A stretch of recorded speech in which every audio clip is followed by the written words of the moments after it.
What's up, everybody? You're listening to the Hustle and Flowchart podcast with your boys, Matt Wolf and Joe Fear. Check it. What up, what up, what up? This is your boy, DJ... Oh, we're DJs today. No, I was just trying to do the Noah Kagan thing. Doesn't he always call himself like DJ White Rabbit or something? I don't know. He has like a new name. We're not that creative. No, we're not that creative. So today... on the Hustle and Flowchart podcast, my name is Matt Wolf. This is Joe Fear, by the way. Yeah. And we're also brought to you by evergreenprofits.com. Wow. We're fancy, huh? We have presented by and stuff.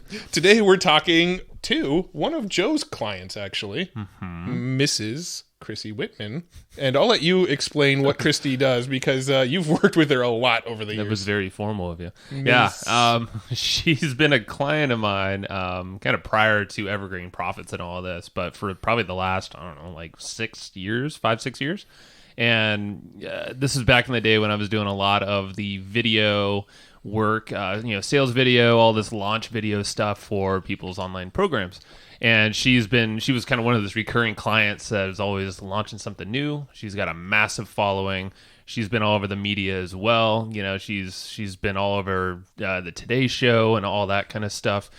And basically, she just breaks down everything into very simple pieces for you to understand the abundance mindset. And it's something that holds pretty much everyone back in some factor of their life, some way. So basically this discussion, we're just breaking that down with some real life stories from her, from Matt, from me. She even starts to coach Matt a little bit. It's kind of fun. But so it's really cool. Christy's also got a new book coming out that you'll hear about in this. And that's about it. But she's awesome. And we finally had her on the show, and let's get into that. Yeah, you don't actually know this. This is the second time she's been on the show, but this is the first time we've actually aired her on the show. We'll talk about that in a second, actually.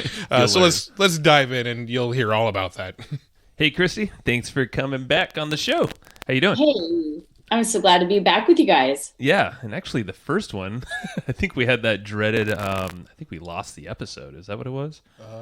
Matt? Yeah, I think that's what happened. That's what happened, so you're gracious enough to come back. when we do our podcast, we actually do batch recordings of the podcast where we record 4 or 5 episodes all on a single day.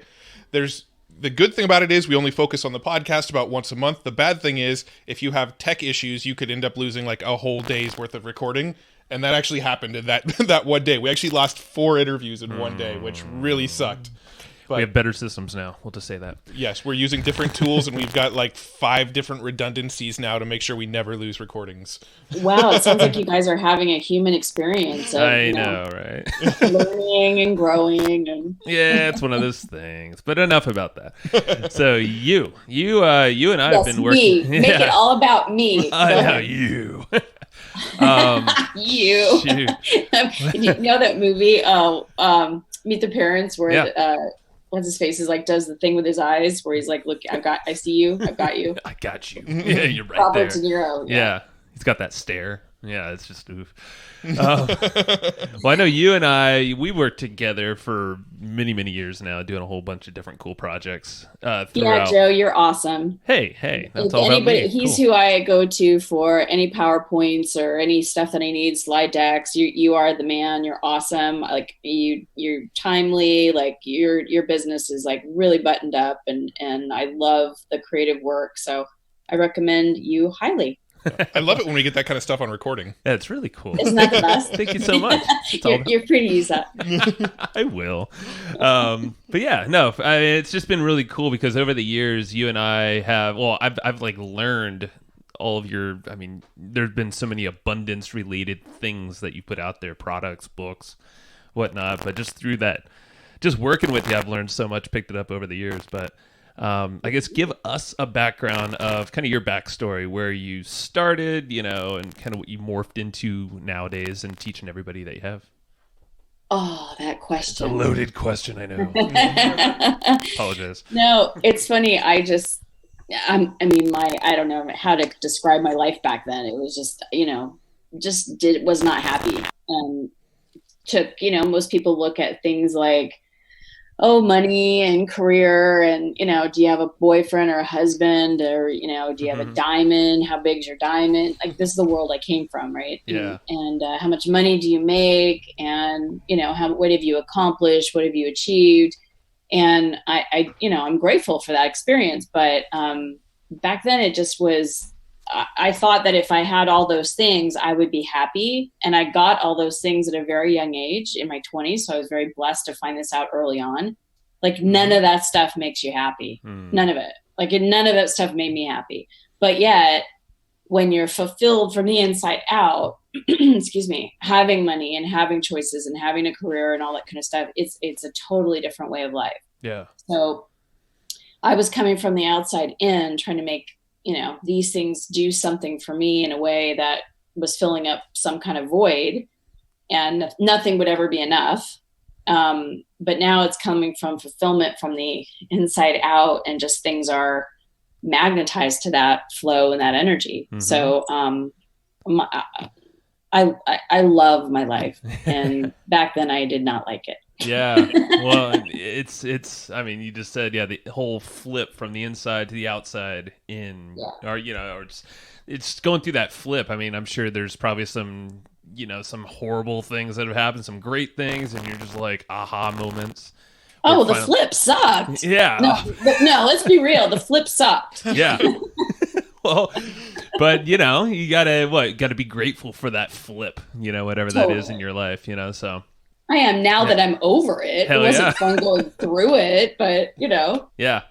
So I guess because now, I mean, you have a husband, you got a couple kids that are great. I have an amazing husband. That's truly my life partner, who I'm so blessed and grateful for that man. He's one of the kindest people that I know.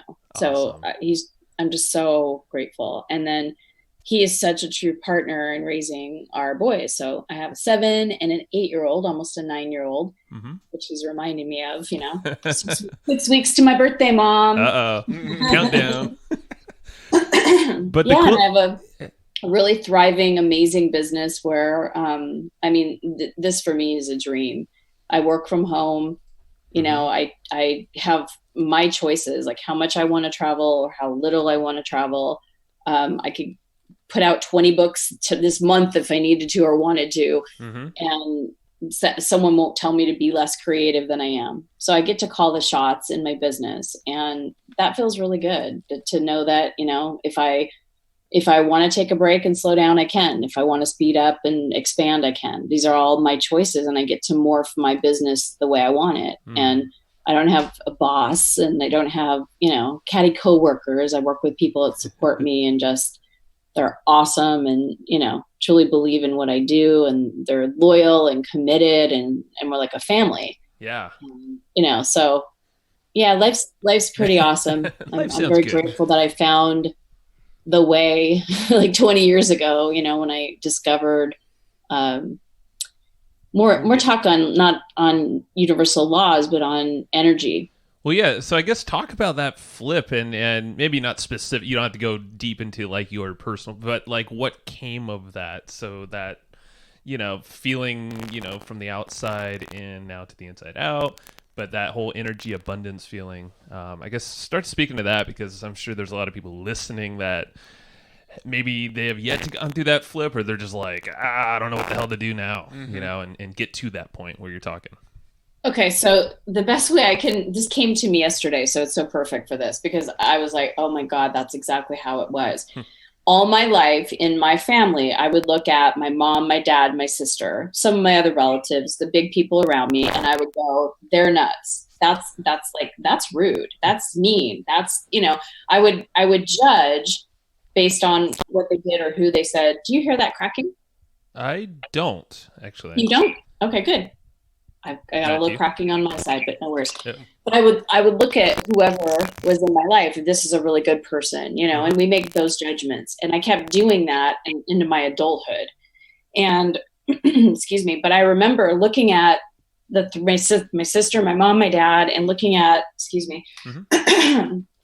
looking at, I need a sip of water. Sorry. That's okay. Ooh. Like when you have that moment, maybe you guys didn't, but I would look at either one of the three of them and go, where did I come from? Because I don't belong in this family. Like, I just felt like, who are you people? Right. And then that moment of realizing that the things I used to judge them for, I actually was behaving in that way. That was a moment of like, damn. Yeah. So it's like a reflection kind of thing. You're basically just pointing out the flaw, or not, maybe not flaws, but the qualities in yourself in them. Oh, it sucked. And then, to have to accept that and just release it, that it just letting go of all the imprints, all the stuck energy, it's. Yeah. Yeah. So how did that, I guess, so you were calling out your family and all the people, it's like, No, I mean, and it's funny, like I have a great relationship now, and I have for years with my mom and my dad. And that's why they are like just a perfect manifestation of how whatever you hold inside of yourself about anyone, anything, could be money, could be your mom, it could be your dad, doesn't matter. Whatever relation, we have a relationship with everything in this universe, other people, places, things, dogs, and whatever. Mm-hmm. And some are bigger strings and more attachment, and some of them are small. Like you don't have that much of an energetic attachment with a flower unless you really sit there and put your energy into it. So obviously your wife or your child, you have a big energetic connection with. And so like your mom and, mm-hmm. those people, those relationships begin inside of yourself. So if for me, I was always resentful of my mom, I had a lot of anger for my mom, I always would butt heads with my mom. And so for me to heal all those places within me and unhook that energy and recognize that I'm not my mom and she's not me. And, my relationship with my mom completely flipped too. Wow. She went from literally being just a critical person, controlling all the time, to like one of my biggest cheerleaders. I had breakfast with her last week, and we were sitting outside, and she goes, I just got to tell you, you inspire me so much. I'm so blown away by you. To hear those words out of my mom, because that's not how she used to be with me. Wow. Yeah. So my parents are getting up in age. My mom's turning 82. My dad's turning 86, and they're alive and kicking and all that stuff, but they're starting to slow down. And I'm just so grateful that I healed my stuff with my parents before they transitioned. I mean, that's interesting. If not a lot of people will take ownership or even know that it's possible to take ownership of maybe some resentful feelings or something they feel like is on the outside. But I mean, you totally can control what you're feeling inside, and then how that can, affect relationships for the better. So that's, absolutely. Yeah. I mean, that's crazy. And I know there's a lot of people here that can totally just take that and be like, so what can I focus on my life that's maybe like a roadblock right now? Something that kind of comes up often. How do I keep button heads with something or someone? Well, again, the best way I can describe it is like it's stuck energy. Mm-hmm. So, people think like a lot of people think on the level of like law of attraction. If I want a parking spot, let me manifest it or intend it, or let me, put a big vision board and, put all my visions on that thing. Those are tools, but it's not really how law of attraction works. So we're attracting from either flow and allowing the energy to flow inside of us and things, or we get them stuck. And when they're stuck, we start creating from that place, because you have stored energy that literally spirals into a vortex, and that vortex starts to build. It creates momentum. And then we have a thought that matches up with that vortex of energy. And then that thought becomes belief, and it becomes perspective. And then we see evidence of it, and it gets more and more solidified until it becomes so concrete that we can't see past it. But if you release the energy of it, it's like almost like the dominoes, that just fall away. Mm-hmm. Right. The rest of it just falls away once you release that energy. And there's no, like some people walk around with huge buttons. Their buttons get pushed, right? Yeah. You release the energy after in the button. There's no button anymore. Right. And that's, I mean, there's a lot of people where it's like you walk, you just like walk slightly around them. Just make sure you don't push that button. Right. And it's like, I don't like to live that life. That's not fun. No. Yeah. Whatever you do, don't mention her ex-wife, his ex-wife, or something. And then the person's all, wacky. Right? Okay, well, there's some work there. So where do you like to, if you know that someone's kind of stuck right now, and what's a good first step or first handful of steps that people could take to, I guess, bring awareness to that first, I would assume, is kind of step one. or right around that ballpark. What should they kind of be working on initially? Yeah, it's a great question because there's different levels of, of how to explain it. Different places and different consciousness, and some people are just like discovering that, oh my God, wait a minute, I need to take responsibility for my life, and that actually will affect the outcome in my life. Wow, that's right there. That's a big concept for people, and to not play the victim. Because if we are feeling limited in some way in our lives, we're playing a victim in some way. I'm just going to go right out and say that we're doing some kind of form of self-pity, some kind of poor me. I just can't, no matter what I do. We're feeling like we're just pushed down by, God or life, or because my parents, or, whatever. We just feel like we're limited in some way. We can't, we are. Yeah. Well, it's like that victim mentality. I think a lot of people will just glaze right over that and blame someone else, or like exactly. you said, some outside influence, You're like, cool. How has that worked for you in the last 20, 50, or whatever, Not cool. That's funny. Yeah, make a change. So, I mean, how can people, I guess, because I think a lot of people with that mentality, it's like they don't think that's them, Like, right. Are there so indicators? You're asking me what's the first step? Is you have to get to know you. Yeah. You there. That one of my. I'm gonna probably age myself, but what Billy Joel has a great song called "My Life," and the line that he says, "Either way, you wake up with yourself." So he's describing different situations. So no matter how much we try to run away from ourselves, escape ourselves, try to busy ourselves so we don't need to slow down, go faster. There's always things that we do as human, do drama, create chaos. There's all these things that we do. And yeah, where was I going with that? Totally went off in space. Yeah, you got all these things. I mean, it's. I feel like you're kind of describing like the daily grind of someone, and I guess, they might get caught up in some of the negativity, or might get caught up in just that whole victim. It's kind of their old habits, more or less. Yeah. So they have to know, thank you. They have to know themselves, and they have to slow down long enough to hear their thoughts and pay attention to how they feel. And here's the cool thing about it is that, for years in the personal development, it was all about changing the thoughts and doing affirmations and, and all that kind of stuff. And those things are tools. Again, they're like a vision board. It's like, the way I look at it is like, we went to kindergarten, we did some arts and crafts, right? It's like, they're important tools in the beginning, but there's other tools that exist, right? That really is more. And again, I don't want to say condescending in that, but it's very, it's a very new person learning, and it's great, right?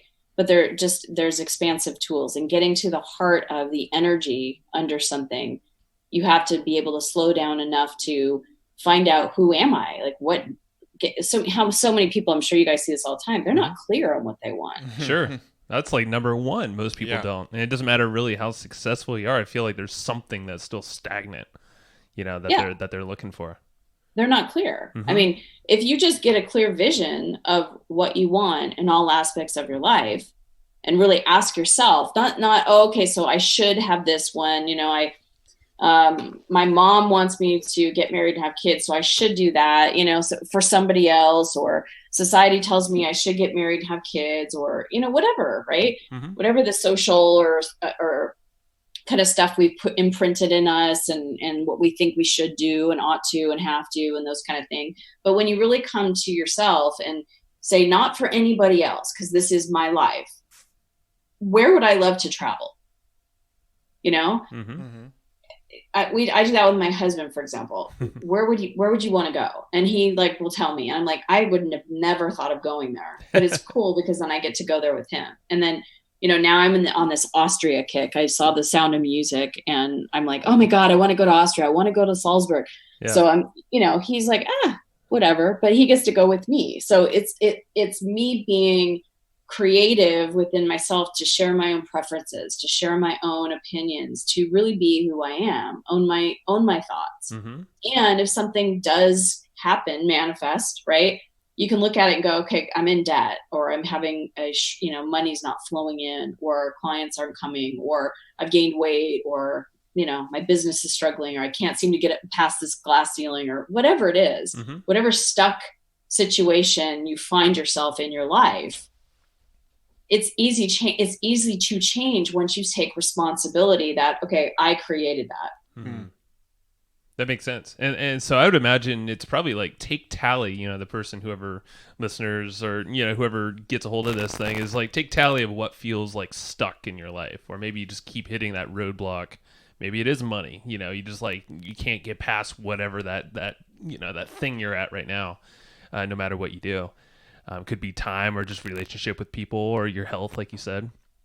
Is there like a common, I guess, a couple things that you see most people get stuck on that maybe these listeners can kind of like figure out, like, oh yeah, that is me?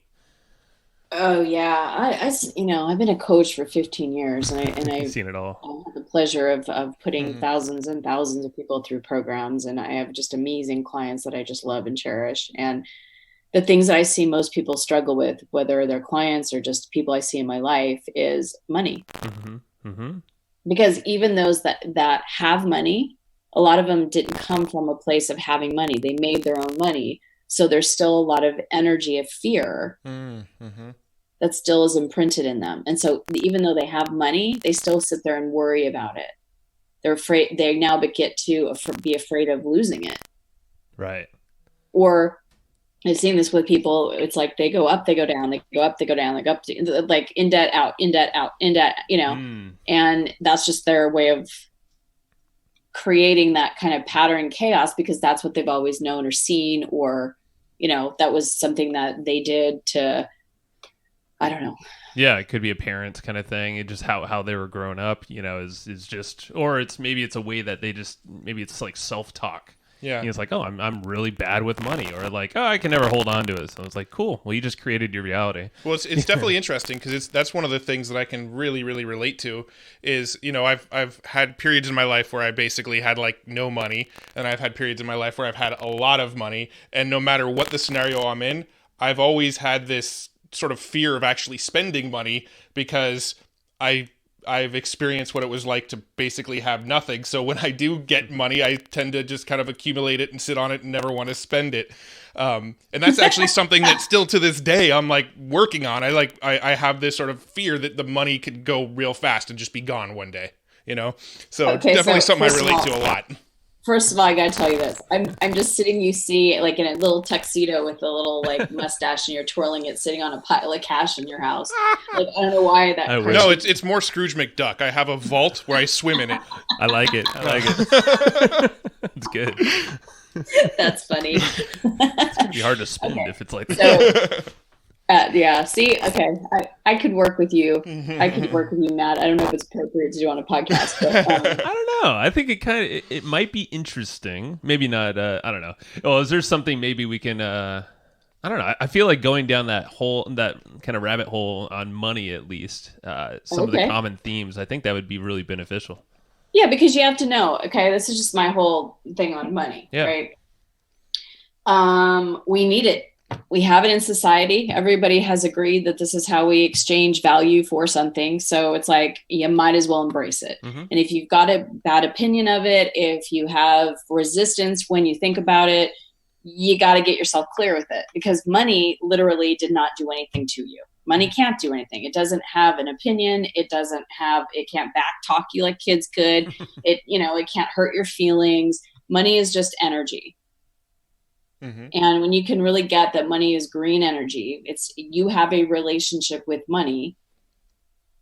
That's the first thing that everybody's got to get clear with, is your own energetic connection with money. If you say things like, well, I can't afford it, you're like, imagine like dollars running away, running away from you, right?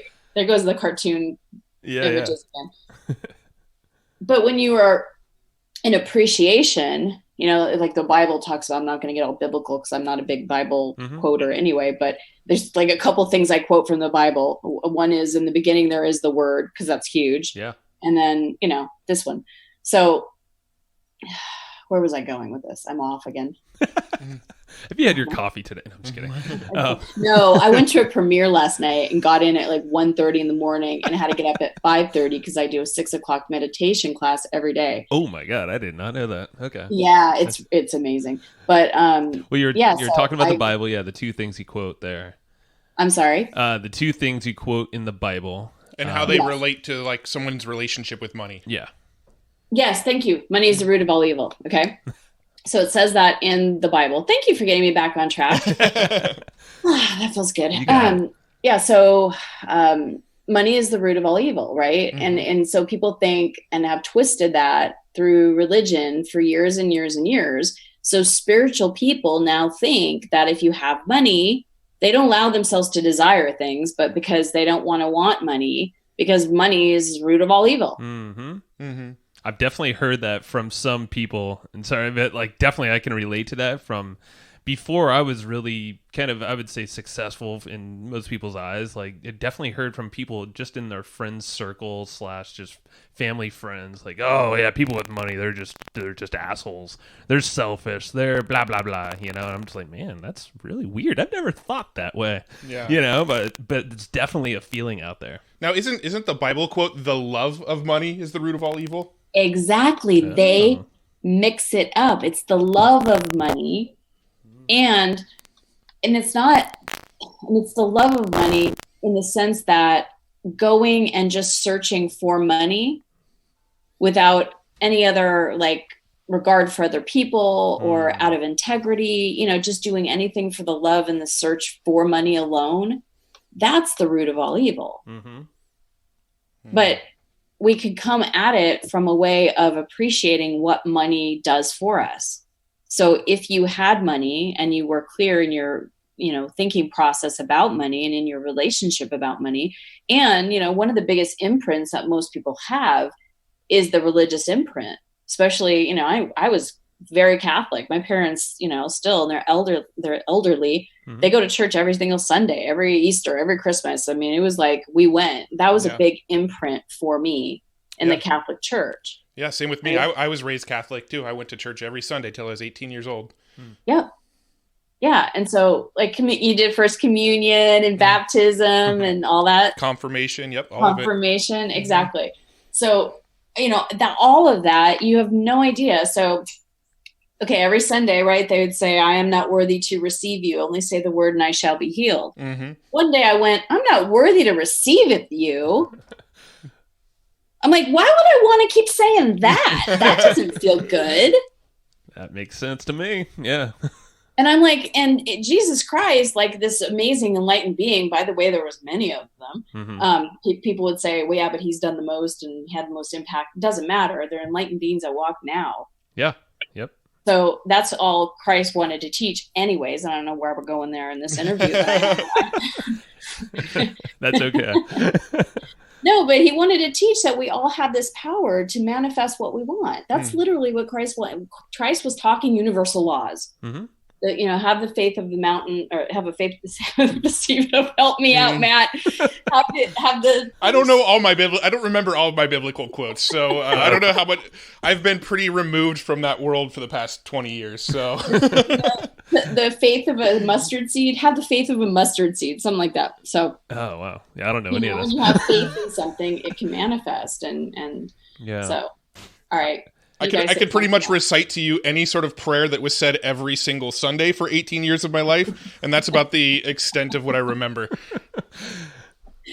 But it was an imprint, right? Absolutely. Those are imprints. And so you like to look at everything in life, and when you start to look at life that way, when you start to think about money, it's like, wow. I remember the day I had the aha that I was like, oh my God. I had my mom, as it relates to money and rich people, I don't know why, but she just admired them, really, really admired them. And she still does, because I think she loves opulence and beauty and loves the finer things in life. Mm-hmm. But she always put people that had a lot of money on a pedestal. Mm-hmm. And my dad did very well and gave her a beautiful life, but it was never enough, right? There's that lack. Mm. My dad, on the other hand, would have the same friends. And my mom would be like, oh, they got buku bucks and they're this and they're that. And my dad would be behind their back saying, oh, he's a jerk, and, you know, he's got money, and rah, rah, rah, rah, rah. It was like all complaining. So me as a loyal daughter to mom and dad, right? Who do I want to be like? There's a choice there because it's so different. Do I want to not like, you know, people that have money, or do I want to like people that had money? Yep. And it's a choice point that we don't even realize. And the day that I realized that I had split energy with money, because I was watching how I would get in debt and get out of debt, and get in debt and get out of debt. And when I started to have a lot of money, I started to feel really bad, and I started hearing my dad in the back of my head. So then I started spending it, and I would get rid of it, and then I get back into debt, and that didn't feel good. So then I'd have to work myself. I was always trying to get, I you know, I could easily bring it in, but then I was like, I wasn't comfortable having it because of all the programming I had about, you know, people with money are. Mm-hmm. And for me, I truly believe that, I was just talking to my trainer the other day. He was saying that the club that I belong to, that he said, I've never met the more generous, loving people than members at this gym. And then I've also met the biggest jerks ever at this gym. Yeah. And I said, money is just an amplifier. It's so true. And yeah, I mean, we've heard that statement before, and it's totally true. You could take a total asshole without money and give him a lot of money, or he makes a lot of money and he just becomes a bigger asshole. Yeah. With more money, he can be an asshole to more people typically. Exactly. Take advantage of more people. Exactly. Or the total flip coin of that. So now it's interesting. And that's so yeah, I don't know. So when it comes to the abundance mindset, I always feel like there's a difficult sort of like tug and pull sort of thing going on in most people's brains of like, I want to have this abundance mindset, but my bank account doesn't necessarily reflect my mindset. So, you know, I want to go on this vacation, and if I'm in a place of abundance, I should just go spend the money and go on the vacation and not think too much about it. But that means I have to go into debt because I don't have enough money. You know, you kind of see where I'm getting at. Like, I've lived that. Yeah, Absolutely. I mean, how do you sort of coach into that or help people deal with that kind of thing? Because I think that's a pretty common thing for most people. Is yes, the thinking of abundance sounds amazing, but it's a lot easier said than actually put into practice. I'm so glad you asked that question, because that waiting period, I just did a show, Quantum Success show, called Waiting is the hardest part. And I put in like Tom Petty music in there because waiting is the hardest part. Yeah. And you don't know how long you're going to have to wait and what the spectrum is. If it could be a half a day, an hour, 2 days, a year, you know, but what I say to people is that abundance is a feeling. Abundance is a thought process. Abundance is a feeling sense of connection. So abundance just, it's a way of being, and it's coming from that energy. And the universe, because it is abundant, it's always going to give us an abundance of something. But most people have an abundance of what they don't want. And when you have an abundance of what you don't want, law of polarity, there is a possibility in this spectrum of life that at the polar end of that is the opposite, you know? Mm-hmm. And there's always, like you said, yeah, there's always, it's like a teeter-totter. There's always, it's that balance you're looking for, but you know, if you can have a lot of one thing, you can definitely shift that if you're aware of it. And that's it. Yeah. Instead of having a bunch of what you don't want, you get a bunch of what you do want. Right. And I'm sure there's factors. I guess let's talk about like some ways, some like, you know, and maybe some practical, you know, if it's like, okay, we'll get at, maybe it's like an environmental change, or it's a change in the people you're hanging out with. You know, some things that people can kind of like actively do today if they feel like they're stuck right now. Well, yeah. So I'm glad you asked that too, but I wanted to finish the other part real quick. Sure. So a lot of people think, oh, if I'm going to feel abundant and there's something I want, I should go ahead and, you know, just spend the money or get in debt. Mm-hmm. So when you're in the beginning stages and you don't have your physical reality, meaning, you know, your bank account is in negative, or it's just, or whatever your current situation is, you don't do anything in the physical world yet, meaning you don't go spend money, don't have, you know, you work or do whatever you need to do. But all of the change is going to come from an energy level. So anytime you find yourself thinking unlimited thoughts, like, oh, I can't have that, change the language to soften it up so that it's like, I'm choosing right now to pay my rent, or that's just not a financial priority right now, or, you know, something that just feels better than telling yourself you can't have it, or that, you know, your situation's bad, or whatever negativity is coming up, that's the opportunity to shift it. And that's one of the reasons I created the Abundance Principle coaching program. Cause it's like, it's just, we have to know basic stuff of what is lack, what does a lack mindset look like, and what does an abundance look like, and how you can see how they're two polar opposite ways of being and ways of feeling and ways of thinking. And your physical manifestation will have to catch up with it eventually. And there is a time lapse. It can happen quick, but it depends on how much resistance is between yourself and this thing, how clean your relationship is, or how entangled it is. Yeah. So it's kind of all about, you know, the wording and the self-talk behind it all. So for like the vacation example, maybe I think to myself, yeah, we're going to do this vacation. It would be an amazing time. We're going to do it, but now is not the right time. Let's kind of put a pin in it and come back to it. That's kind of saying, you know, it's a better way of saying that I don't have the money for it right now, but I'll do it in the future. But, you know, I'm rewording it so it's coming from more of that place of abundance. Well, can I give you a real life example of that? Please. Okay. So, and it's perfect that you brought that up. So I wanted to go to Paris, and I told my husband, I'm like, oh, I just want this like amazing romantic, you know, week in Paris, just you and I. And I was telling him, I'm like, I just care about three things. First of all, I want to see the Eiffel Tower from my bedroom. I want to go shopping at Chanel, and I want to eat croissants every day. And so and I'm like, anything else we do is gravy. So he was like, okay. And I said, and I would love for you to organize it for me, because he is French. His first language is French. He's from Montreal. And, you know, so guide me through your eyes through Paris, because he's also been there before. And in my mind, because I wanted him to take me on this trip, at the time, he didn't have any money. And so I was supporting the family. I mean, he had money because we are a family, right? But like, he could just pull out, you know, 15 grand or 20 grand or whatever it was going to cost to take this trip. Right. And so for me, inside of me, I was like, I was seeing the limitations of that. Like, oh, great. You know, how long is it going to take me, you know, to get there? I'm going to be in my 80s when I finally get there. You know, like just stupid negative talk was coming up. And, it was amazing because I just was like, wait a minute. No, I'm limiting the possibilities. I'm limiting possibilities for him. I'm complete and just blocking myself. So I just let it all go. And I thought, you know, what would feel good? And so I told my husband, I'm like, you know what? I want to go soon. And I know you want to go soon. How about I fully fund the trip and you completely design it? And he's like, that sounds awesome. So he had fun just creating this amazing week. And, you know, we went to castles and ate at the top of or at the Eiffel Tower. And I mean, literally saw like a fireworks show outside of our hotel window.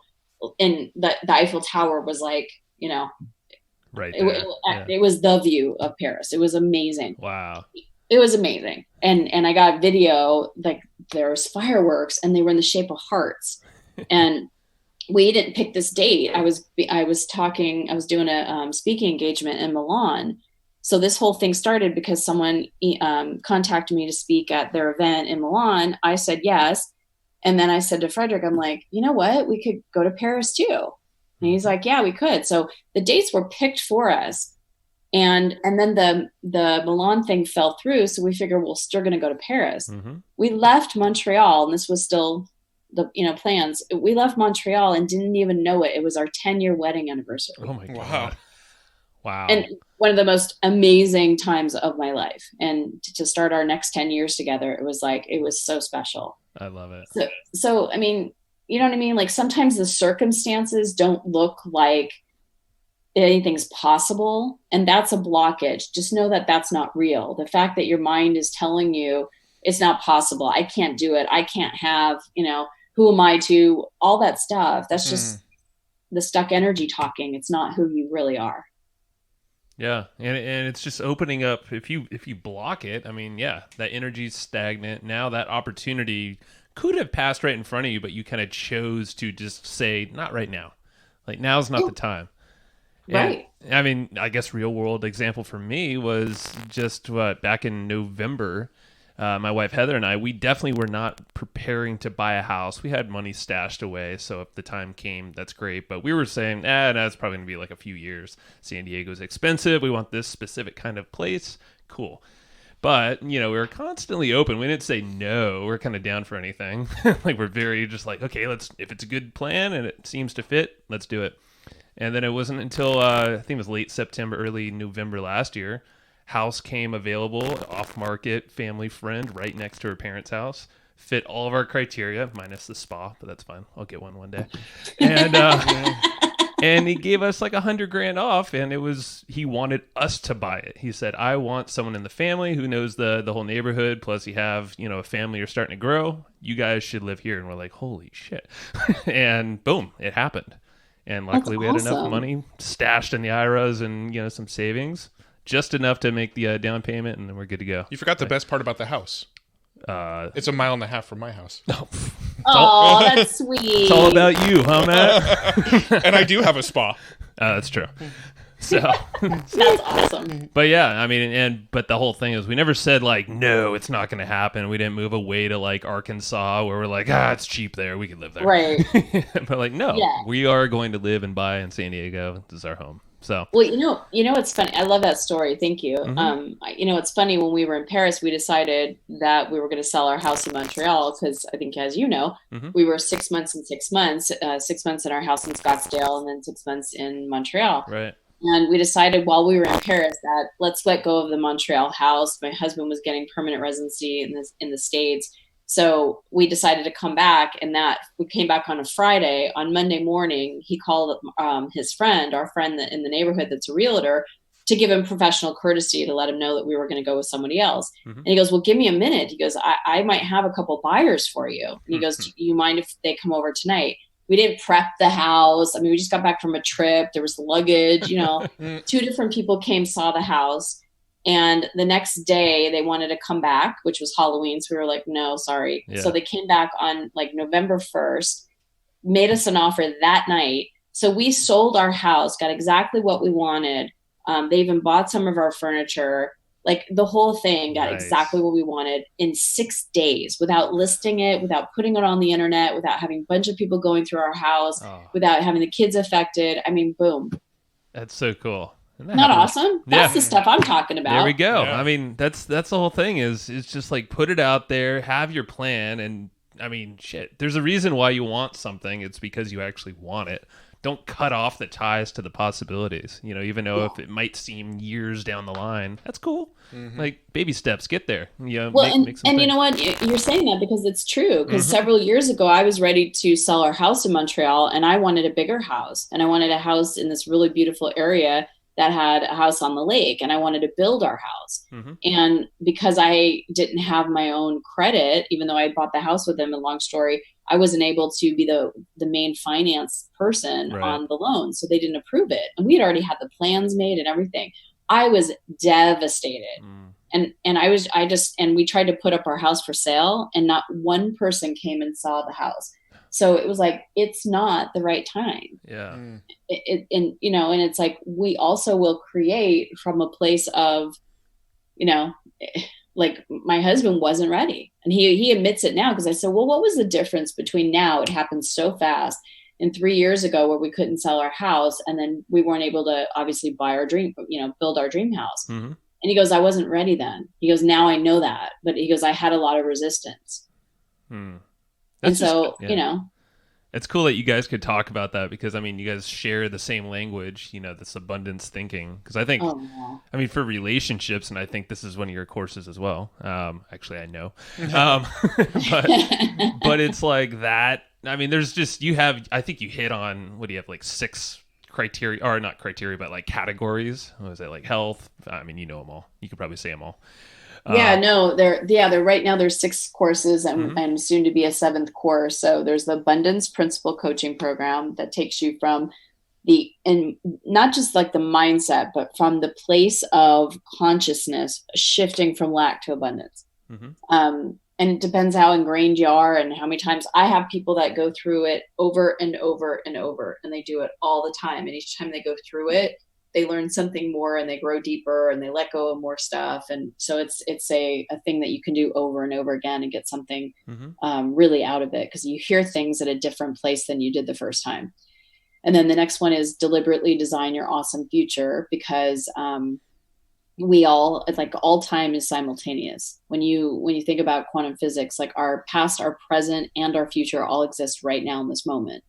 Like you smelled something that smelled like when you were 6, you're going to remember that memory. Or if you hear a song, right, it takes you back to when you were at the high school dance, or something else triggers us in good ways and in bad ways, and it takes us out of the present.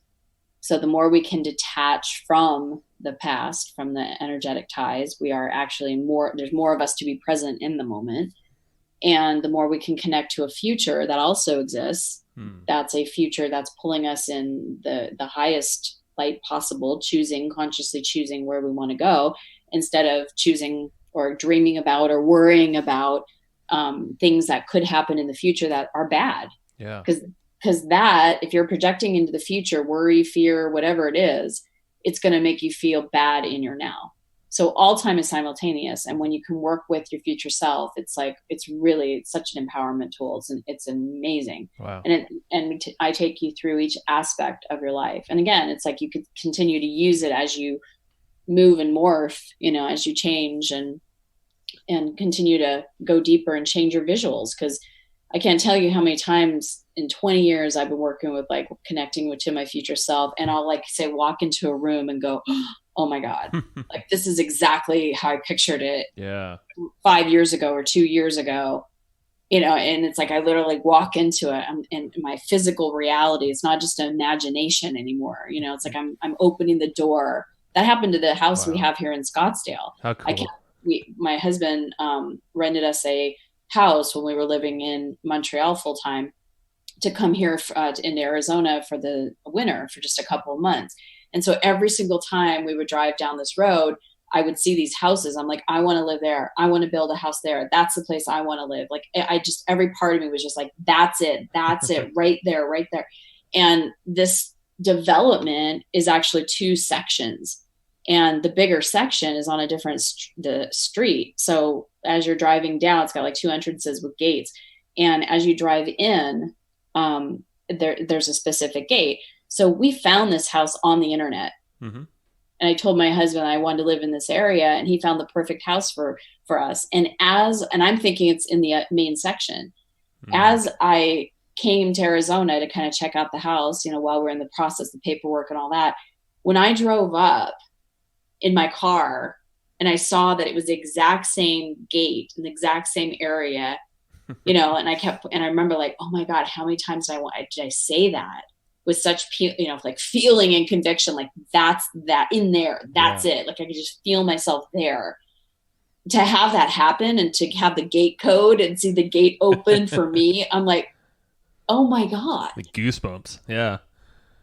It's really cool. Yeah, so, it's like deja vu. You meditate, you have all these cool visuals, you've totally made it a reality, and then you actually happen. You're like, oh, I've been here before. It's like, oh. Yeah, I created that. It's totally true. Speaking of visuals and stuff, do you have any sort of exercises or processes that you like to walk people through to help sort of shift their mindset and put them in this right place? Absolutely. You can actually go to my website, and on my website, you put in your name and email, and it's a 7-day meditation process.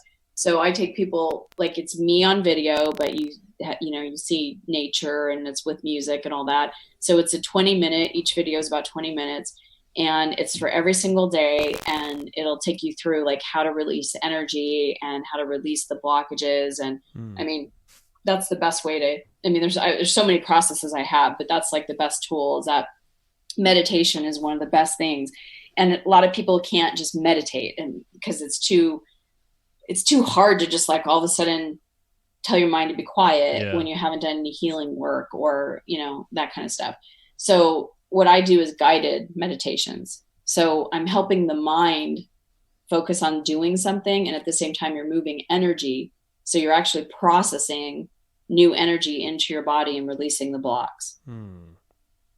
I didn't even know you had that, because I've always done the meditations in those videos that we made together for your programs. You always put a nice, like, I don't know, 10-minute or so meditation in there, and I always did them afterwards because they were just freaking good.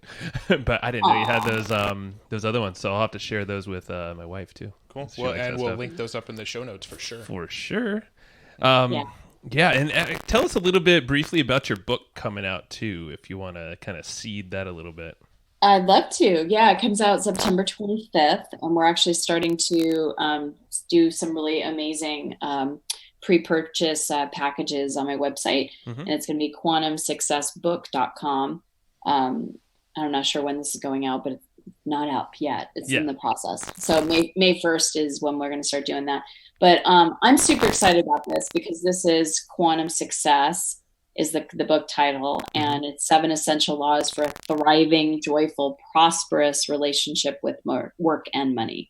So I just teach people how to, I share what my stories, what I did. And because I've had one of the areas I've never done a program in is career. And yet I've certified, almost 3,500 coaches. I have a multi-million-dollar business. I know how to make money.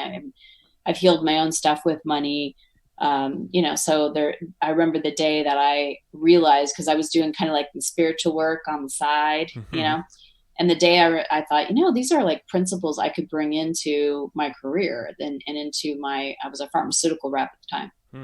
I could bring this in, and it was amazing. Like my success like skyrocketed, and I was winning awards in like all of the districts that I was in with all the medication, and just the place that I did work.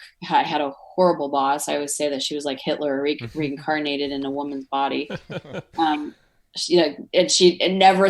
was enough. She'd tell me to do one thing one day, and then next thing was something else. It was like one of those, like, hey, I'm like a rock, I'm stuck between a rock and a hard place here. So, but like, it was amazing because I was asked to resign at the top of my, I was the number one rep, and they asked me to resign, and I was just giggling because I knew that I wasn't a vibrational match for that job. Yeah. So I was able to resign. They gave me a huge bonus check. They gave me all my vacation pay. They gave, it kept going. Like, I kept getting checks in the mail, and all I would do is I just took 3 months of my life off, and I would sleep in and go work out. And, when I'd wake up in the morning, I'd meditate, and I'd grab my tea and go watch, Mad About You reruns, and I'd just get facials and massages and kind of look for jobs and stuff. And then the next company that hired me, I had 3 medications to sell, and they had to start capping the bonuses because I was just killing it. I was number one on all 3 of them. Yeah. So, and I was like, oh, I don't want to be capped. And right when that happened, that was like, okay, can't make any more money. I got recruited to another pharmaceutical company, making more money, less of a territory, a better medication. I mean, it was like, it just kept getting better and better and better. Yeah. So it's principles. It's all based off those principles. And that's what I think, those are the best things you can possibly consume. I mean, anybody, even if you think you're the best of the best, bull. You probably have some principles or reminders that you need, especially with this abundance stuff. And yeah, I mean, it's all connected at the end of the day. So I'm excited to read it once that's come. And I think the episode will be coming out right in time of your website launch. So don't you worry about that. This episode will be released probably towards the end of May. So your site should be live. Oh, yeah. Cool. Well, let's wrap it up here. Is there anything you think that we haven't asked you, or maybe most people don't ask you, that you'd like to share about abundance? Maybe something that you just think, you're like, oh, this is like the thing that people just need to hear. Yeah, what's our magic bullet? We need a magic bullet. Come on. No pressure. Yeah, no. I don't know. There's usually something lingering that you're like, oh, this would be kind of good to just let people know. If not, here it is in a nutshell. Here's I always say it's the Cliff Note version of it, right? If you feel bad in any aspect of your life, you're in lack. And if you feel good in your other aspects of your life, you are in abundance. But you can't attract abundance from a place of lack. And however you feel on any given subject in your life, whether it's money, like we talked about, or, anything else, other relationships, where you're focused and where you're feeling is what you will continue to attract into your experience. It's law. It's universal law. I didn't make this up. I just came across it, applied it in my life, and learned. I'm just teaching what I know from personal experiences, from coaching thousands of people that were so in just lack and limitation, and their lives showed that in all aspects of their life, that I've seen completely change their life around because they shifted from lack to abundance. So if I can do it and they can do it, you can do it. And it seems sometimes when you're under a situation that it's hard to get out from it, but work with your energy first and your own internal feelings first, from the inside out instead of the outside in. And you will see evidence of your life starting to change. I love that. That's amazing. I love that. Now, one question that we like to ask everybody on the show is, do you have any? We're going to list all the. We're going to try to list all of your books on our show notes, all the ones that are available right now. Do you have any books that have impacted your life or your business, or just have major impact on you over the years that you maybe refer back to or you recommend to others frequently? Yeah, a couple of books that I have that's required reading when someone joins the Quantum Success Coaching Academy. That's my Law of Attraction coaching certification program. One of them is by Sanea Roman, and it's called Creating Money. That's I read that book probably a couple times a year. I haven't heard of that one. What was the name of the author again? I didn't catch it. Sanea Roman. Sanea Roman. Okay. And the other book that I feel like is just the basis of understanding is Abraham Hicks, The Ask and It Is Given. That's a good one. Yeah. Awesome. Joe and I were just writing those down. That's why we got quiet. Yeah, no worries. Hey, that's always the good stuff right there.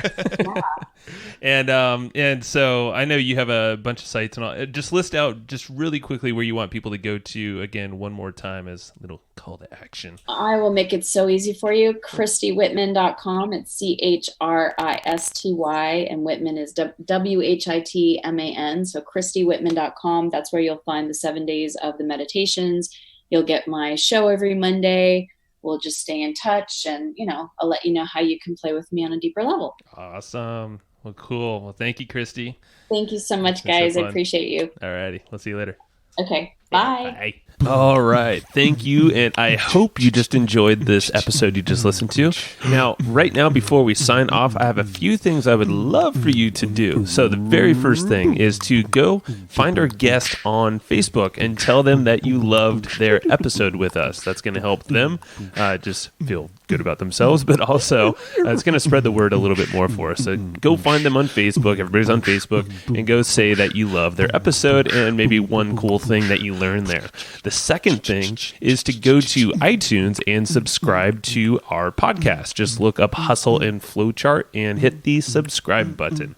And the very last thing, the third thing, is to leave us a review on iTunes or wherever you're listening to this podcast and help us spread the word more. That's how more people are going to get this awesome knowledge, this cool podcast training, and a whole bunch of other cool free training that we give out at evergreenprofits.com. So that's about it. Go find them on Facebook, go subscribe on iTunes, and leave us a review. You would be amazing if you did that, but you're always amazing. So thanks for listening, and we'll catch you in the next episode.